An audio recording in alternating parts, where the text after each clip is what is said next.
अगर मैं आपसे कहूं कि आज भी इंडिया में एक ऐसा स्टेट है जहां अगर एक कम्युनिटी के लोग सड़क पर आ जाएं तो पूरा शहर रुक जाता है, जहां की लीडर अपनी रैली में ओपनली बोलती है अगर हम नहीं रहे तो 1 सेकंड में तुम्हें खत्म कर देंगे। और सबसे शॉकिंग बात, वो लीडर खुद वहां की चीफ मिनिस्टर है। और ये रियलिटी है 2026 के बंगाल की। और सबसे ज्यादा डराने वाली बात यह है कि वहां के लोग ये सब सुनते हैं, चुप रहते हैं और फिर उसी नेता को वोट देने चले जाते हैं। तो आज सवाल ये नहीं है कि बंगाल में कौन जीतेगा, असली सवाल ये है कि बंगाल को बचाया भी जा सकता है। क्योंकि एक समय था जब बंगाल को पूरा इंडिया रिस्पेक्ट के साथ देखता था। इसी जमीन ने स्वामी विवेकानंद, रविन्द्रनाथ टैगोर, नेताजी सुभाष चंद्र बोस और बंकिम चंद्र जैसे लोगों को जन्म दिया है। साथ ही एशिया का पहला नोबेल प्राइज भी बंगाल से गया। इंडस्ट्री की बात करें तो 1951 में बंगाल अकेले पूरे देश का 27% इंडस्ट्रियल आउटपुट देता था। कोलकाता एशिया के सबसे बड़े कमर्शियल हब्स पे काउंट होता था। ये वो बंगाल था जो पूरे हिंदुस्तान को डायरेक्शन देता था। लेकिन आज बंगाल देश की जीडीपी में सिर्फ 5.6% कंट्रीब्यूट करता है। साथ ही पर कैपिटा इनकम रैंकिंग में बंगाल 27 पोजीशन पर आ गया। एक स्टेट जो कभी टॉप स्टेट में था आज इतने नीचे आ गया। इसकी पर कैपिटा इनकम 27 पोजीशन पर है, जो 1977 में 10वें नंबर पे हुआ करती थी। तो आप समझ सकते हैं कितना बड़ा डाउनफॉल है। अब सीधी बात करते हैं, क्योंकि बंगाल की ये सिचुएशन एक दिन में नहीं बनी, ये एक लॉन्ग टर्म सिस्टमेटिक फेलियर है। और इस स्टोरी के 3 चैप्टर्स हैं।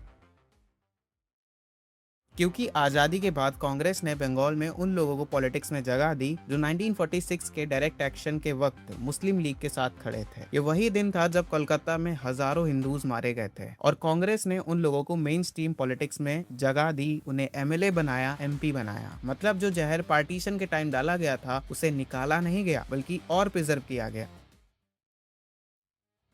साल 1977 से 2011 तक, यानी कि 34 साल तक, इस टाइम में कोई भी स्टेट कितना आगे जा सकता था। लेकिन लेफ्ट फ्रंट ने क्या किया, नक्सलिज्म को स्पेस दिया। इसके बाद फैक्ट्रीज खाली होती गई, बिजनेसमैन बंगाल छोड़कर निकलते गए और एक माइंडसेट बना दिया गया कि इंडस्ट्रीज एक्सप्लॉयटेशन के बराबर होती हैं और काम करना तो गद्दारी होता है। हद तो तब हो गई जब बस फेयर में 25 पैसे बढ़ाने के लिए लेफ्ट ने अपनी ही गवर्नमेंट के खिलाफ हड़ताल कर दी। पूरा शहर बंद हो गया, डेली वेज वर्कर्स की एक दिन की इनकम गई, और वो भी सिर्फ 25 पैसे के लिए। ये उनकी इकोनॉमिक विजन थी, जिसके रिजल्ट में बंगाल का इंडस्ट्रियल शेयर 27% से गिरकर 5% पर आ गया। यानी कि एक आइडियोलॉजी ने पूरे स्टेट को डैमेज कर दिया।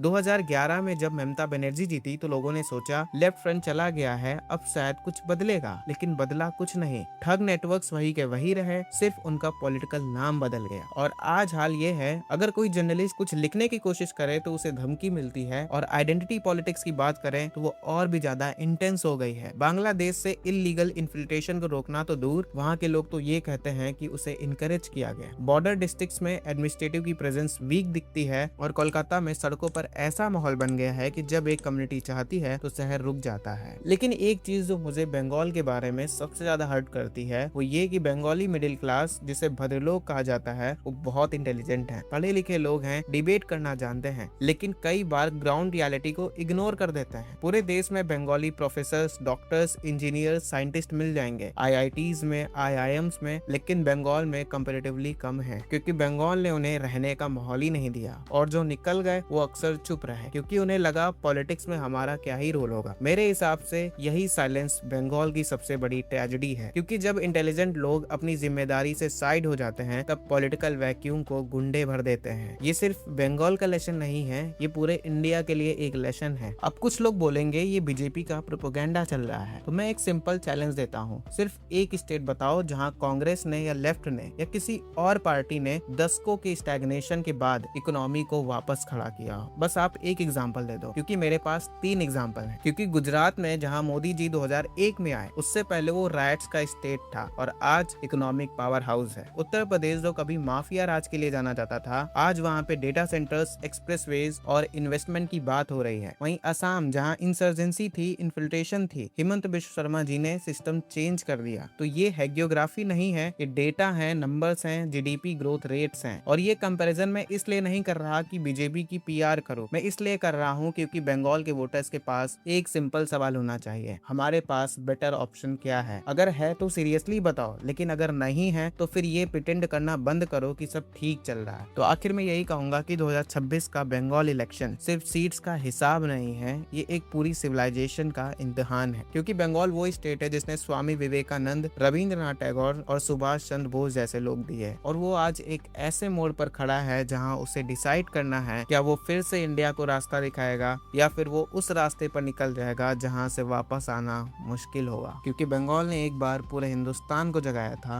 सवाल यह है क्या इस बार बंगाल खुद जागेगा? इस पर आपकी क्या राय है नीचे कमेंट्स में जरूर बताइएगा। धन्यवाद।